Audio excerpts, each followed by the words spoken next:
Political मसलों पर हर मर्तबा एक पिच सजती है। एक तरफ सत्ता पक्ष होता है, एक तरफ विपक्ष होता है, और इस पर कभी विपक्ष बैटिंग के लिए आता है, कभी सत्ता पक्ष बैटिंग के लिए आता है।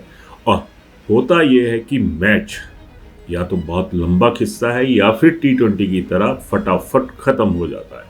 लेकिन इंजीनियर विमल नेगी जी वाले मसले पर यह मैच लंबा खिंचता चला जा रहा है। 2 महीनों से ज़्यादा की इनिंग जो है वो यहाँ पर हो चुकी है। खैर, सीधा मुद्दे की बात पे आता हूँ, क्योंकि आज मुख्यमंत्री सुखविंदर सिंह सुक्खू लगभग 4-5 दिन के बाद आकर इस मसले पर मीडिया से रूबरू हुए और ये कहें कि वो बैटिंग के लिए उतरे तो ये भी गलत नहीं होगा। अभिवादन स्वीकार करें, मैं उदय पठानिया। आज मुख्यमंत्री जब मीडिया के सामने आए तो बिल्कुल जो उनकी बॉडी लैंग्वेज थी या जो उनका कॉन्फिडेंस लेवल था वो गजब का था। और इतना कुछ हो गया कि in the absence of honourable chief minister तमाम कांग्रेस का संगठन हो या सरकार के लोग हों वो चुप रहे थे और बोल रही थी तो सिर्फ बीजेपी, हमलावर थी तो सिर्फ बीजेपी। हम बार बार इस बात को लेकर के कहते हैं कि मुख्यमंत्री को आदत पड़ी है झूठ बोलने। परिवार के लोगों ने कहा कि हमने कभी नहीं कहा कि सीबीआई की जांच नहीं होनी चाहिए, लेकिन मुख्यमंत्री विधानसभा के अंदर कह रहे हैं कि सीबीआई की जांच के लिए परिवार के लोग मना कर। अगर परिवार के लोग मांग नहीं कर रहे तो वो परिवार के लोग हाई कोर्ट में सीबीआई की जांच के लिए क्यों गए? मैं चाहूंगा कि जयराम ठाकुर जी जो भी है वो तथ्यों के साथ बात करें। जब कागज विधानसभा में रख दिए जाते हैं और उस कागज की सत्यता होती है, अटेस्ट करके रखते हैं, अगर कोई झूठ बोलता है तो उसके खिलाफ विधानसभा का अध्यक्ष कार्रवाई कर सकता है। बीजेपी चाह रही थी कि हर बॉल ऐसी फेंकी जाए जिससे सामने वालों की जो विकेट है वो हिट हो जाए, लेकिन हुआ उल्टा। आज मुख्यमंत्री सुखविंदर सिंह सुक्खू ने आते ही सिक्सर जड़ दिया। एक पत्नी का पति चला गया, एक भाई का भाई चला गया। भारतीय जनता पार्टी राजनीति कर रही है। मीडिया की ट्रायल के द्वारा विमल नेगी की जो मौत हुई है उसके पीछे वो अपना स्वार्थ साध रही है। उनके परिवार के साथ उनको कोई सहानुभूति नहीं है, मैं दावे के साथ कह सकता हूँ। हम आज भी उनके परिवार के साथ है। अगर अन्याय होगा फिर भी पूरी सरकार विमल नेगी जी के परिवार के साथ खड़ी होगी। कहीं भी उनको शक होगा हम उस चीज को जनता की अदालत में उनके परिवार के सामने लाएंगे। अब सवाल ये उठता है कि ये सिक्सर ही काउंट होगा या फिर इसे नो बॉल आंक लिया जाएगा। खैर, मुद्दे की बात यह है कि आज जो भी विमल नेगी जी के संदर्भ में सुखविंदर सिंह सुक्खू ने कहा वो बिल्कुल साफ था कि मैं तो पहले भी सीबीआई जांच के लिए तैयार था और मैंने अपने अफसरों को ये ताकीद दी थी कि इसकी सीबीआई जांच होने देते हैं, क्योंकि मसला जो है वो एक परिवार का है, उससे जुड़े हुए लोगों का है। उन्होंने बाकायदा इसमें जिक्र भी किया कि एक पति चला जाता है, पिता चला जाता है, तो उसके बाद परिवार की जो मानसिक हालत होती है वो क्या होती है। मैंने खुद कहा डीजीपी को, और मैंने कहा कि आप जो भी करना है आप सब सहमति से, न्याय परिवार को मिलना चाहिए। विमल नेगी की मौत कैसे हुई है उसको ध्यान में रखकर आपको करना चाहिए। कोई गलती होगी मैं किसी को बख्शूंगा नहीं, किसी को छोड़ूंगा नहीं। लेकिन एक पहलू और भी है और वो पहलू है पेखू वाला प्रोजेक्ट, क्योंकि आज जो चीजें रही वो तमाम या तो विमल नेगी जी के आसपास घूमती रही या फिर पेखू वाला जो पावर प्रोजेक्ट है उसके साथ इनका लिंक रहा। भारतीय जनता पार्टी के नेता बार बार पेखू वाला प्रोजेक्ट का नाम लेकर राजनीति करते हैं। उन्हें विमल नेगी के मामले में कोई रुचि नहीं है, उन्हें सरकार को बदनाम करने के मामले में रुचि है। यही वजह है कि आज हम पेखू वाला प्रोजेक्ट के ऊपर बात करेंगे। नेताओं में एक आदत होती है कि हम इसका पोस्टमार्टम चाहते हैं और पोस्टमार्टम भी परत दर परत चाहते हैं। बहुत से नेताओं से आपने सुना होगा कि परत दर परत जब परतें उधड़ेंगी तो बहुत कुछ सामने आएगा। यही वजह है कि पेखू वाला का जिक्र करना भी जरूरी है। विधानसभा में उस चर्चा को स्वीकार किया। उस समय उनके नेताओं ने पेखू वाला पर भ्रष्टाचार के आरोप लगाए और ये कहा कि जो हिमाचल का पेखू वाला प्रोजेक्ट 220 करोड़ रुपए का है, जिसमें 6 करोड़ 51 लाख यूनिट बिजली पैदा होनी है, और गुजरात का जो प्रोजेक्ट है 144 करोड़ का है जो कि झूठ बोला गया, तो मैंने विधानसभा में कागज रखे और विधानसभा में दिसंबर 2024 में कागज रखे हुए हैं। दिसंबर 2024 में कागज विधानसभा की आप फाइल पर जा सकते हैं।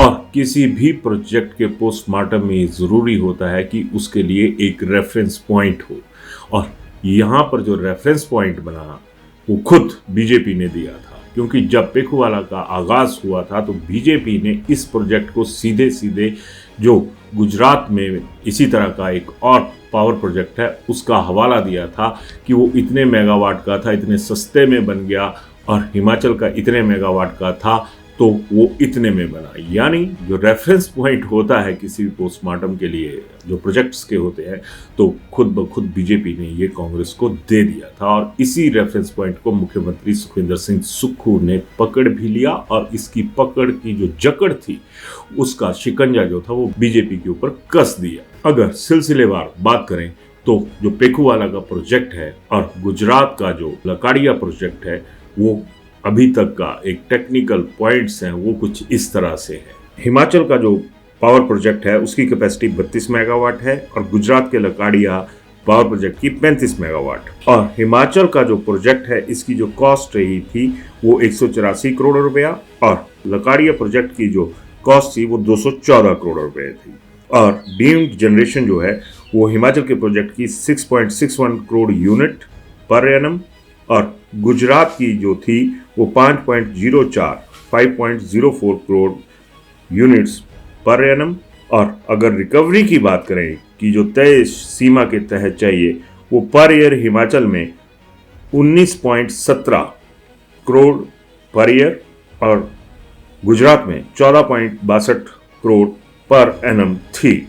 एक बिंदु तो यहाँ पर क्लियर हो जाता है कि हिमाचल का प्रोजेक्ट 32 मेगावाट में भी 6.61 करोड़ पर यूनिट हर हाल में लेगा, और कंपनी को ये देना पड़ेगा, जबकि जो दूसरा लकाड़िया पावर प्रोजेक्ट है उसमें सिर्फ 5.04 करोड़ पर यूनिट जो है वो निर्धारित की गई है। अब 32 मेगावाट और 35 मेगावाट के पावर प्रोजेक्ट में कितना अंतर है ये आप तय कीजिए। हिमाचल में 32 मेगावाट के जरिए 19.17 करोड़ जो रुपए हैं वो पर साल सरकार को हर हाल में आएंगे, जबकि लकाड़िया में जो 35 मेगावाट का प्रोजेक्ट है वहां पर 14.62 करोड़ रुपए जो हैं वो सरकार के खाते में जाएंगे।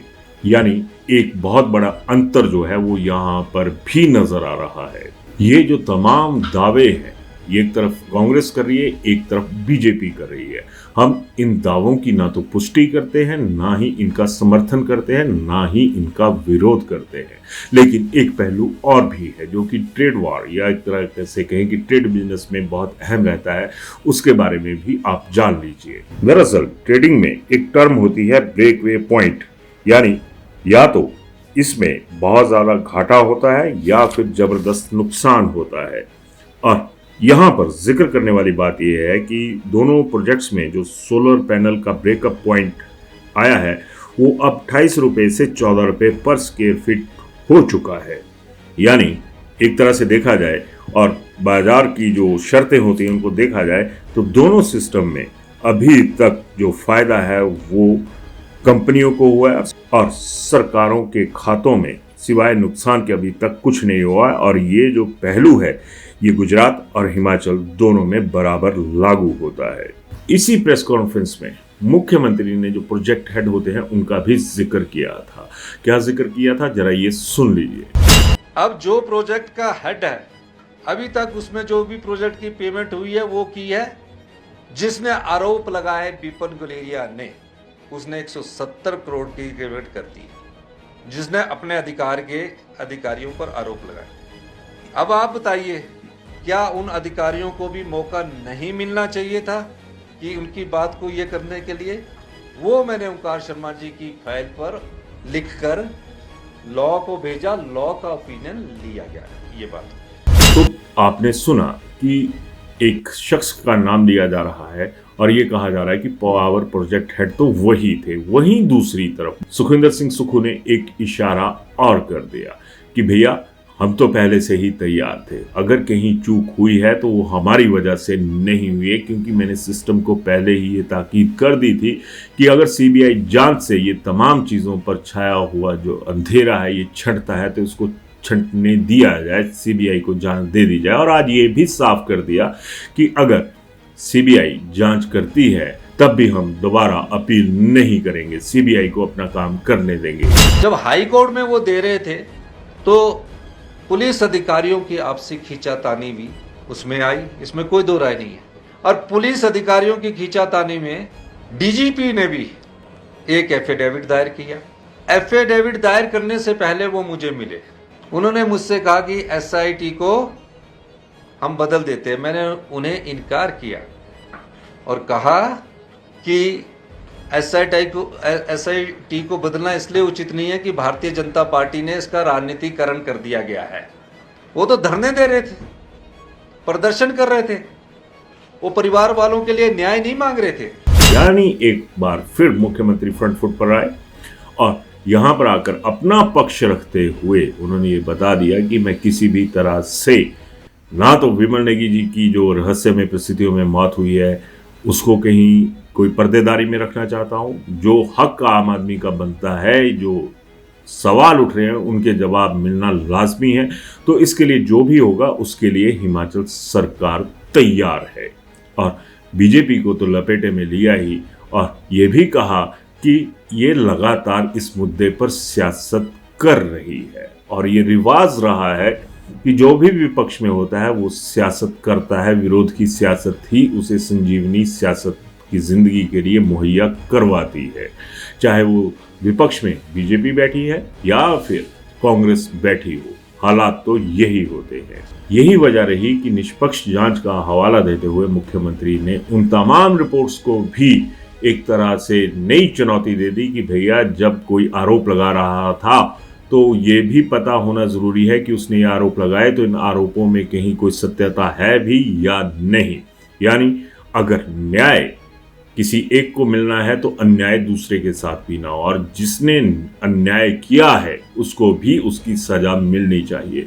लेकिन सियासत बदसूर जारी है और बीजेपी भी हमलावर है। खैर, आज मुख्यमंत्री आए, जिस तरह से मैंने पहले कहा कि आते ही छक्का जड़ दिया। अब अंपायर एक तरह से कहें तो इस भूमिका में जुडिशरी भी है, उस भूमिका में अब सीबीआई भी आ जाएगी, क्योंकि मुख्यमंत्री ने साफ कह दिया है कि अब जो भी होगा वो हमें मान्य होगा। यानी एक खुली चुनौती।